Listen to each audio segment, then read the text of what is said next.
Hey YouTube, it's the Pied Piper. Have you ever felt? Are you listening? Piper. It's the Pied Piper. It's my channel and I do what I want to do.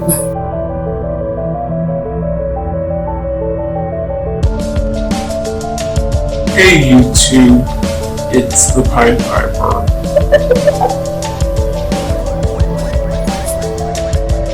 This YouTube situation.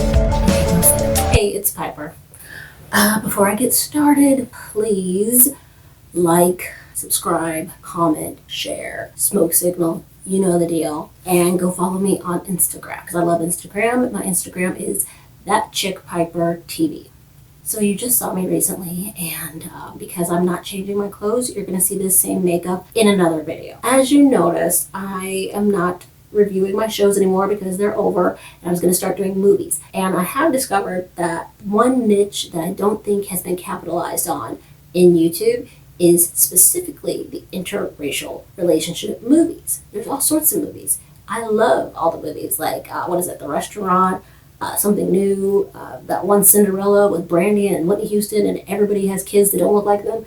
That kind, there's so many movies that have those in there. I never see any, like, no Simpsons, no, commentary, no reactions to those movies. So I think I'm going to do that. I think it's going to be my thing. What do you think? Should I do it? Leave your comment below. Let me know. I'm thinking that's what I should do. It's because nobody else does it. And I was going to start doing reactions to some shows because I really like those reaction channels. But I don't know how to do that. So help me out if you know how. The fair use thing is kind of weird and it's dicey territory and I don't know how to get into it. As you know, we have to say farewell to The Passage. As suspected, like I told you guys through the season, that if you did not leave comments and you guys couldn't get enough people to watch it, they were going to cancel The Passage. And what did Fox do? They canceled The Passage. So we have to say goodbye to our Brad Walcast.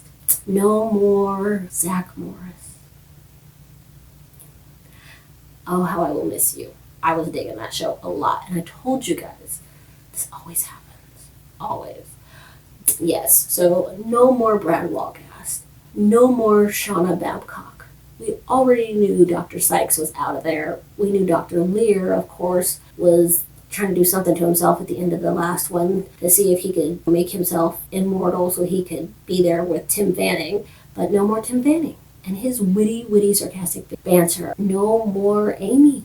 No more Amy. And that girl is probably one of the best little actresses I've seen. And no more Amy. No more Carter and his beautiful medium t-shirts. No more Director Gilder. Thank God. And his pedo mustache. But in the finale, we didn't know where he ended up anyway because he magically disappeared somewhere between that first hour and the second hour. I don't know. He was gone. So we have Lila. No more Lila. No more Lacey. But again, we didn't really know what their fate was anyway. And Lila had dipped before Amy ended up eating the neighbors or the gas station attendant or whatever. So we're going to bid a farewell to The Passage. I'm going to throw in pictures and pictures and pictures so that you can say a proper farewell to The Passage. I was really hoping somebody else would pick it up, but like all things, they're not gonna. At least all my favorite shows. And I know that you guys know that I was also reviewing the reboot for Roswell, and that was Roswell, New Mexico, and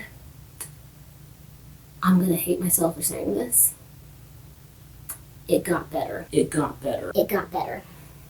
I know what you're saying. It didn't get as good as the original. Nothing will top the OG Max and Liz for me, ever. But it did find its legs a little bit. Although I wasn't reviewing it still, I was watching it, or I have watched the entire season. And we finally got a little bit of our Michael Maria situation going, and I don't know how that's going to work out. But, hey, it's a dude age. That was a mix of day and age.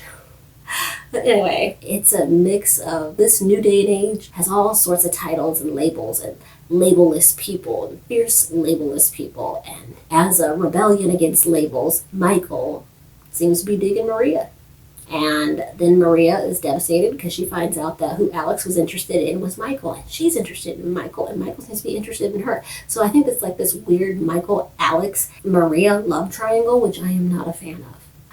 That's not the way that this show is supposed to go. We do learn some pretty shocking stuff about Isabel's husband, he's an alien.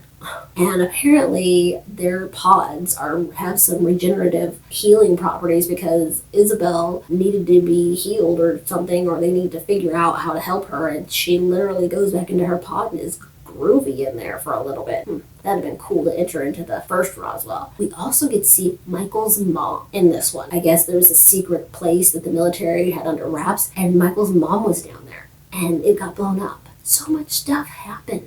Like, so much stuff. Max brings back to life Rosa, which is Liz's sister, and he trades his life for hers, which we know in the OG Roswell. Max did bring back somebody from the dead, that Clayton guy. But then when he did it, he ended up swapping souls or something, and so Clayton then started looking like Max, and Max's old body died, but then he morphed into Clayton's body, morphed into Max's body, and then remember, Michael ended up getting the king thing. Max had to like beat him and get it out of him, and they ruined Isabel and Jesse's apartment. If you don't know those references, I'm sorry. Drive through. I like the way that they ended the series, and I think they stopped leaning so heavily on a lot of the social issues and like political agenda, stopped being that major issue. A couple of people did write me and they told me like, hey, the political issues, it's a pretty big deal, especially in New Mexico. And I just want to say that I'm in Arizona, so absolutely know about ICE stuff and immigration, so I'm not saying that stuff isn't welcome. I'm saying that when you include that stuff so heavily, you age your show.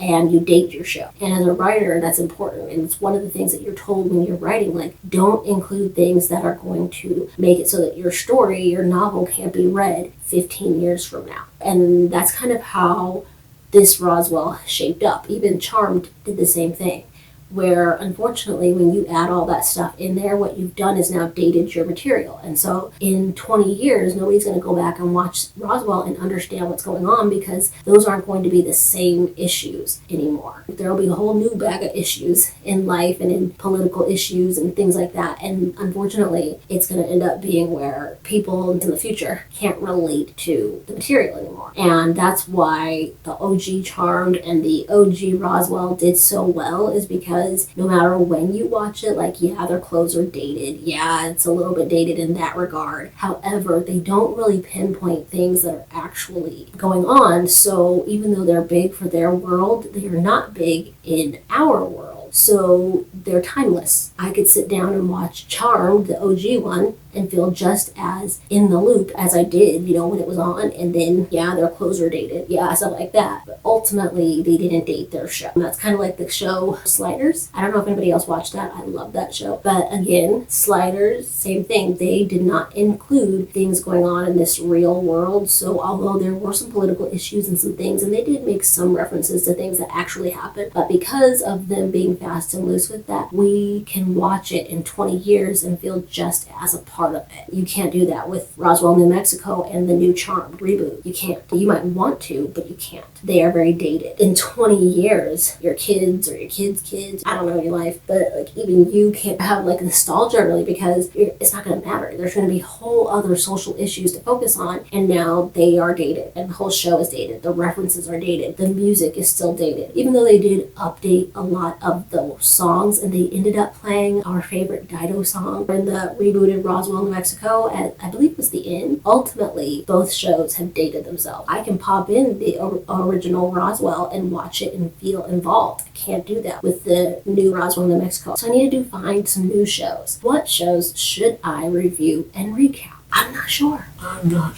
I know I want to do a couple of different shows, but again, I don't want to do the fair use thing. I think I avoided it when I did The Passage and the OG Roswell versus the Roswell, New Mexico reboot, because I ended up making it so that I just used pictures of everybody and I did it. But that gets boring. Don't you want to watch it with me? I have watched like 26 people's The Walking Dead reactions, and I literally talk to them all about it still, even right now. And it's because I, first of all, love The Walking Dead. I wish I could have started doing that show, but I've already seen it. You know what show I really think that somebody should have done reactions to is Z Nation. And there's not enough people who did reaction channel stuff to Sons of Anarchy. I love the Sons of Anarchy. Like, that is my jam. I think there's like maybe 3 people I found that actually did reactions to that. And then the show Fringe, which I really like, only one guy, Jimmy Macrum, something like that. Anyway, he does cool reactions to Fringe, and he also did The Walking Dead. But a lot of people don't mess with those anymore, and they don't do the other shows. And I really am thinking, like, man, there's a niche here in this whole like interracial relationship or diverse show reactions. So I'm gonna do those, but I need your input. So don't just watch this video and then click out like you didn't hear me. Just ask for your input. I want you to sit there, type in what you think I should do next. And I'm still going to do the novels, which are all going to be multicultural and interracial romance or relationship books. And I'm still going to do that. But I kind of want to do this reaction thing. I think that's the way I want to take my channel, because I comment on big stuff and like the beauty community and stuff. But to be wholly honest with you, the beauty community right now is garbage. I mean, you know I love Sephora and Ulta, and you know, I'm a full beat right now. Don't pay attention to my eyeshadow. It was a rough start today. It did not do what I wanted, but I am doing the Juvia's Place thing because a girl does not follow cancel culture. Anyway, I do input on those types of things when they come up, and if they're diverse and they're diversity issues, I definitely comment on that stuff, but that's not like where I really want to be necessarily. I don't want my channel to be all about just reacting to that kind of stuff. I'll react to it when it comes up, but I have love and swirl when I'm going to be reacting to interracial stuff. So unless I have a personal issue with something that I don't think that Dee and Danny share, then I'll obviously put it up here, which I do that on occasion, as you've seen with the whole like R. Kelly, Michael Jackson thing, and all, you know, the Chloe and Tristan and Jordan stuff. You know, I do mention that kind of stuff, but ultimately I try not to really dabble in that, because I know that I have very conservative views that a lot of people don't agree with, and so it's just going to cause a lot of drama. I'm not about that life. I don't want to do all that. So I try to steer clear of it. So I'm leaving the ball in your court. What do you want to see here? And I just dyed my roots. So like, it's awesome. Anyway, I'm babbling now, but I'm also waiting for you to get down there and subscribe to my channel and leave some comments and go follow me on Instagram so that I can reach my goal. And if you want to see makeup stuff, like, you could ask me for that. Like, I really don't do that kind of stuff because, first of all, I make dumb faces when I do my makeup. And nobody wants to see me in the camera like, ooh. Nobody wants to see that. So I'm not going to do that unless you really want to see it. But there are enough beauty gurus, and I don't even think they're gurus. Honestly, there are some people who just tripped into fame, and now everybody's like, oh, as a brand and as an entrepreneur. These are not entrepreneurs or brands. They literally just discovered they can make money like this, and they're cashing it. But these are not people who had a whole business model going into this. At least I don't believe that. I think a lot of them didn't. Some of them did, but way more of them didn't. And so people are holding people to these expectations that don't matter. I digress. So we're saying goodbye to the passage. I didn't complete Roswell, New Mexico versus the OG Roswell because they are very separate, and I will catch you on the flip side. Like, subscribe, comment, share. Share any way you can. Smoke signal, Morse code, carrier pigeon, telegraph, 2 cans of string. beeper, pager, we still got pager. Snail mail. Tell somebody that knows somebody that knew somebody that knows somebody that, hey, Piper has a new video. have you ever felt? Are you listening? No more perfect.